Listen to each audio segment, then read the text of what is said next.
दादा, अरे 7 दिवसावर आले लग्न, सगळी तयारी झाली, पण फर्निचरचं काय? गृहवस्तू भांडार 10 ठिकाणी फिरण्यापेक्षा आपल्याला हव्या असलेल्या वस्तूंच्या हजारो व्हरायटीज एकाच ठिकाणी पाहायला मिळतात, फक्त गृहवस्तू भांडार मध्ये.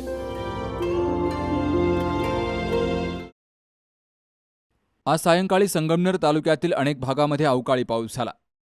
पिंपरणे, शिबलापूर, आश्वी, शेडगाव, मालुंजे, कणोली या परिसरात वादळी पावसानं जोरदार हजेरी लावत शेतकरी आणि नागरिकांचे चांगलेच हाल केलेत.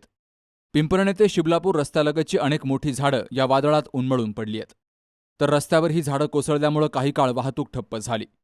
दिवसभर प्रचंड उकाडा जाणवत असताना सायंकाळच्या सुमारास अचानक वातावरणात बदल झाला. काळे ढग दाटून येताच जोरदार वारं सुरू झालं आणि काही क्षणात अवकाळी पावसानं जोर धरला.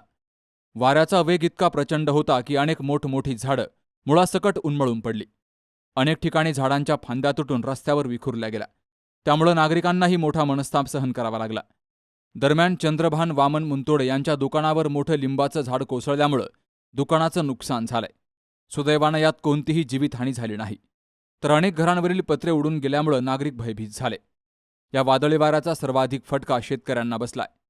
अनवर शेख यांनी कांदा साठवण्यासाठी उभारलेली कांदा शेड वाऱ्याच्या तडाख्यामध्ये पूर्णपणे कोसळली आहे. त्यामुळे शेडचंही मोठं नुकसान झालंय. तर अनेक शेतकऱ्यांच्या शेतमालाचंही मोठं नुकसान झाल्याची प्राथमिक माहिती समोर आली आहे. या वादळामुळे अनेक ठिकाणी विजेचे खांब कोसळले असून काही भागांचा वीज पुरवठा खंडित झाला. अनेक ठिकाणी शेतामध्ये मोठं पाणी साचलं. Babasaheb Kadu, C news Marathi, Sangamner. Saptashrungi hospital and paralysis centre. तज्ज्ञ डॉक्टर प्रभाकर खर्डे यांच्या मार्गदर्शनाखाली पॅरालिसिस, मणक्यांचे आजार, गुडघेदुखी, कंबरदुखी, मानदुखी, मायग्रेन, ॲलर्जी आणि सर्दीवर खात्रीशीर उपचार, तेही एकाच छताखाली आणि योग्य दरात.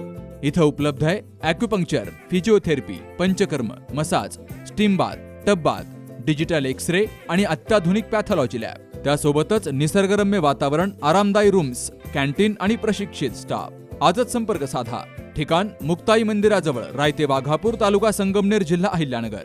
संपर्क 9657 23 0023.